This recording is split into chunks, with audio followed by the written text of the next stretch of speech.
Vamos a usar las curvas de aprendizaje para diagnosticar ciertos tipos de problemas que puede tener nuestro clasificador, regresor, el modelo que estemos usando. Esto nos puede dar pistas sobre qué cosas hacer para mejorar un desempeño que a lo mejor no sea satisfactorio. Y son pistas, o sea, no son certezas, esto no es un método determinístico, sino son pistas sobre lo que le puede estar sucediendo al modelo. Pongamos dos casos extremos. Pongamos un caso en el cual, bien, una curva de aprendizaje, acordaos que cuando este es el score que tengamos y este es el porcentaje o el número de datos para entrenamiento.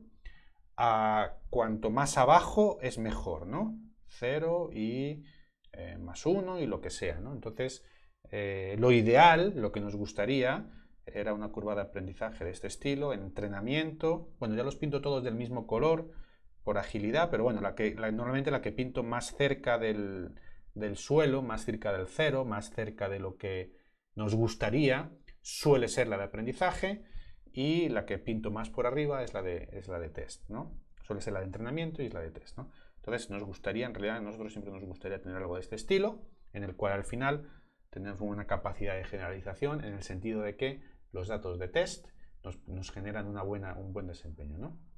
Pero aquí hay dos casos extremos y entre medias pues es donde más o menos sucede todo, y estos casos extremos son los que nos ayudan un poquito a fijar la referencia para diagnosticar los errores que podemos tener. Un caso extremo es este, en el cual al final nunca acabo de tener un buen desempeño. O sea, tengo un desempeño parecido en entrenamiento y en test, pero es un desempeño malo. ¿Sí? Fijaos que cuando más abajo mejor, entonces se me queda arriba ambos. Y esto suele suceder así, es decir, con pocos datos suelo tener un buen desempeño en entrenamiento, porque con pocos datos es como fácil que el método se los aprenda de memoria, y como se los aprende de memoria, por eso hay esta diferencia grande, como se los aprende de memoria, los de test suelen ser más y muy distintos y suelen funcionar muy mal, ¿no? En cuanto le añado datos, fijaos que aquí voy añadiendo datos en esta dirección, según voy añadiendo datos, el modelo no es capaz ni siquiera en los datos de entrenamiento de generar un modelo bueno. No es ni siquiera ni de aprendérselos de memoria, ni de encontrar patrones con los cuales pueda predecir, ¿no? El otro caso es el siguiente. El otro caso es el caso en el cual yo tengo un desempeño muy bueno en entrenamiento, ¿sí?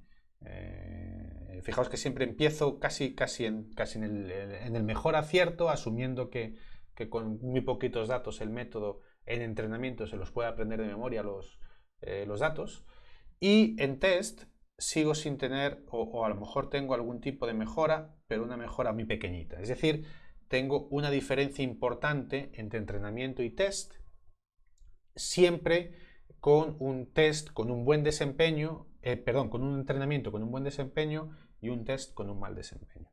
Estos son un poco como los casos extremos, ¿no? Entonces, este es un caso clásico de overfitting, sobreajuste. Overfitting quiere decir que como que si el método se hubiera aprendido los datos de entrenamiento de memoria, y aunque le demos más datos, el desempeño en test no suele bajar, ¿sí? Y este es un caso de sesgo. Es un caso en el cual, por mucho que le demos más datos, esto no mejora. Es decir, aquí le damos unos pocos datos. Esto se podría dar a lo mejor así también, ¿no? Un poquito más alto.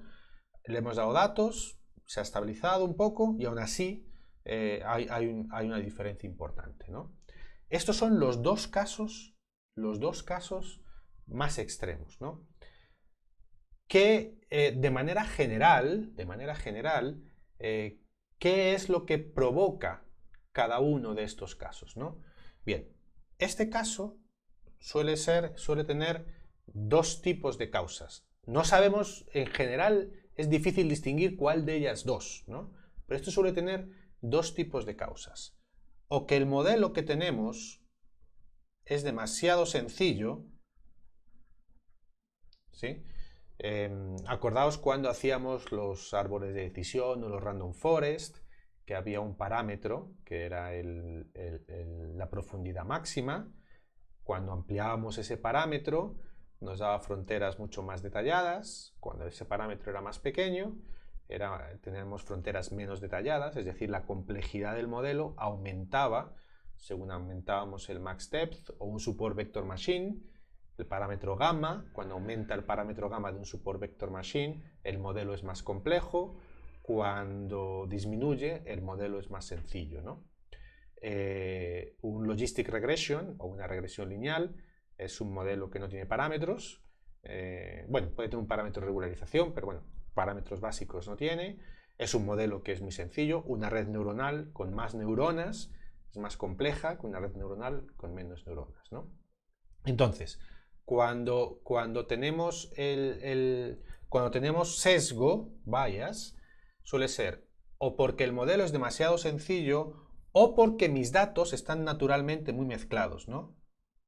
Acordaos lo que hacíamos al principio en los primeros vídeos, ¿no? Acordaos que teníamos dos distribuciones de dos poblaciones de lo que fuera, ¿no? De lo que sea, la longitud de distintos bichos, etc.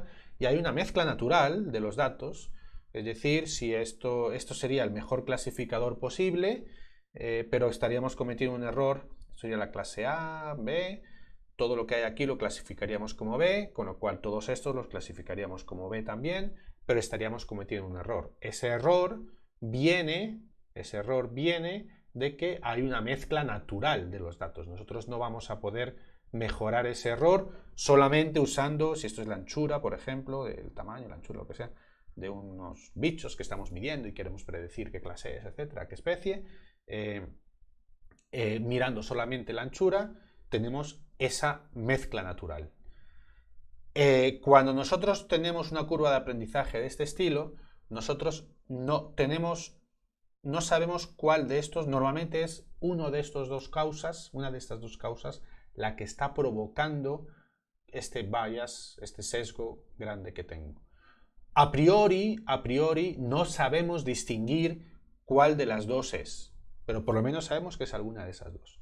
Y cuando tenemos overfitting, suele ser o que tenemos un modelo demasiado complicado, entonces tiene tanta capacidad el modelo que se aprende de memoria los datos, o tenemos pocos datos. Suele ser uno de esos dos casos, ¿no? Entonces, ¿qué es lo que podemos hacer? ¿Qué es lo que podemos hacer cuando encontramos estos dos casos extremos? Por ejemplo, supongamos que tenemos este caso.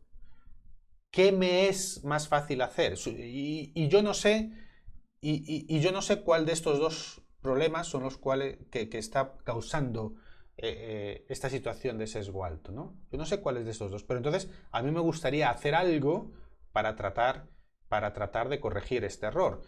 Si fuera esta la causa, que yo no sé cuál es, pero supongamos que es esta la causa, si tengo datos muy mezclados, ¿qué remedios podría yo aportar para solucionar este problema, ¿no?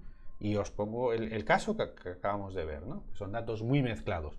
Tenemos bichos y solo se le mide una característica. Una forma de arreglar este problema, si es que los datos son muy mezclados, es añadir más descriptores.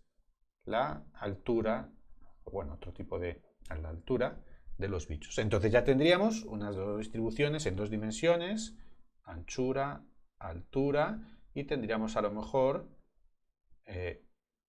otro tipo de mezcla, pero tendríamos un poquito más de distinguibilidad, a lo mejor, ¿no?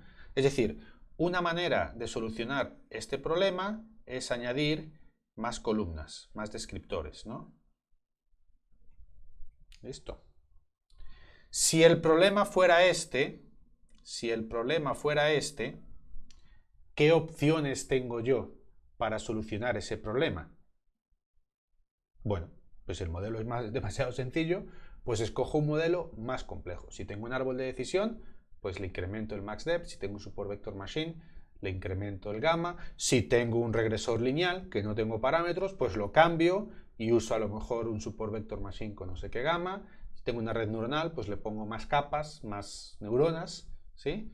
Entonces, aquí la solución, la solución, ojo que esto no es que sea una solución que siempre funcione, ¿eh? Es una alternativa, una guía para empezar a probar, ¿no? Esto sería un modelo, vamos a ver, vamos a ponerlo bien, solucionarlo con un modelo más complejo, more complex. Listo.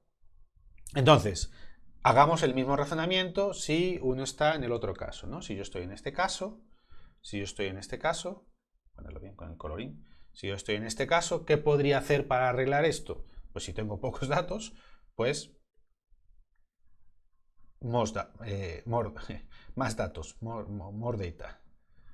¿Sí? Ojo, que esto, más descriptores, si yo tengo el dataset, en el fondo quiere decir más columnas. Si es esto, quiere decir más filas, ¿no? Que tiene implicaciones y costos distintos. Dependiendo del problema, pues tiene una complejidad y unas implicaciones distintas. Tratar de adquirir más descriptores de los datos de los objetos que ya tenía, de los pacientes, pues tengo que volver a pinchar a los pacientes que ya he pinchado, los tengo que volver a pinchar para tener otros datos clínicos, ¿no? Que tener más datos, ¿no? Tengo que tener más pacientes. Tengo que volver a mandar a la calle a gente a hacer encuestas a otras personas que no eran las anteriores, ¿no? Tiene implicaciones y costos totalmente distintos. Y si el modelo es demasiado sencillo, bueno, pues model less complex o more simple, como queráis. ¿Sí? Esas son un poco las alternativas de acciones a realizar. Ahora, si yo estoy en este caso, ¿qué me es más fácil? Y yo tengo estas dos posibles campos de acción. ¿Qué me es más fácil hacer? De manera general, ¿qué me es más fácil hacer? ¿Me es más fácil añadir más columnas o me es más fácil ampliar la complejidad de mi modelo? Normalmente, esto es más fácil de hacer, porque es cambiarle un parámetro a mi modelo y volverlo a correr. Esto, operativamente, el generar más descriptores, pues requiere otro tipo de complejidad, etcétera, ¿no? Normalmente, ahora, a lo mejor resulta que yo estoy en un momento en el cual yo ya he usado el modelo que tengo, a lo mejor estoy haciendo clasificación de imágenes, algo que tiene una entrada muy compleja, y el modelo que tengo ya, aunque tengo este caso, tengo el caso de sesgo, a lo mejor computacionalmente estoy ya al límite, ya no tengo más máquinas para tener un modelo más complejo que seguramente tardaría más en entrenar, ¿no? Entonces, bueno, hay situaciones y situaciones, pero normalmente lo más fácil de hacer es esto. Igual, en esta situación, normalmente lo más fácil de hacer es esto, ¿sí? Ahora, cosas que suceden y a partir de ahí es cuando uno empieza a tomar ya las decisiones concretas. Listo, yo tengo este caso y pongo un modelo más complejo. Y resulta que en cuanto lo ponga un poquito más complejo, paso de tener esta curva de aprendizaje a tener esta, ¿sí? Con lo cual, si yo aquí hago el modelo más sencillo, vuelvo a tener esta curva de aprendizaje, ¿no? Estas cosas pasan. Pero, si yo hago ya esta experimentación, pruebo con modelos más complejos, menos complejos, y no soy capaz de cambiar, o sea, estoy variando entre estas dos curvas de aprendizaje, eso ya empieza a ser evidencia de que tengo que hacer alguna de estas dos acciones, ¿no? Eso ya empieza a ser evidencia de que tengo que ir a por más datos de alguna manera. ¿Cuál de las dos alternativas yo cogería? Bueno, depende un poco también de cómo vea yo cómo van cambiando estas curvas de aprendizaje. A lo mejor resulta que estoy menos veces en este tipo tardo en llegar a este tipo de situaciones de overfitting, con lo cual a lo mejor, bueno, pues a lo mejor debería de coger más columnas inicialmente, pero bueno, también depende del contexto operativo. A lo mejor resulta que es más costoso generar nuevos descriptores de los datos que ya tenía a ir a por más datos, ¿no? Entonces, bueno, esos son los equilibrios. Esto no es un blanco y negro, estos son los equilibrios que uno se encuentra en distintos problemas del mundo real, pero las curvas de aprendizaje son un instrumento que nos ayuda un poco a tener una guía de por dónde tirar cuando los modelos no están funcionando, ¿no? Y ahora en el próximo vídeo, ya en el final del notebook, vamos a ver en la práctica un par de ejemplos de esto.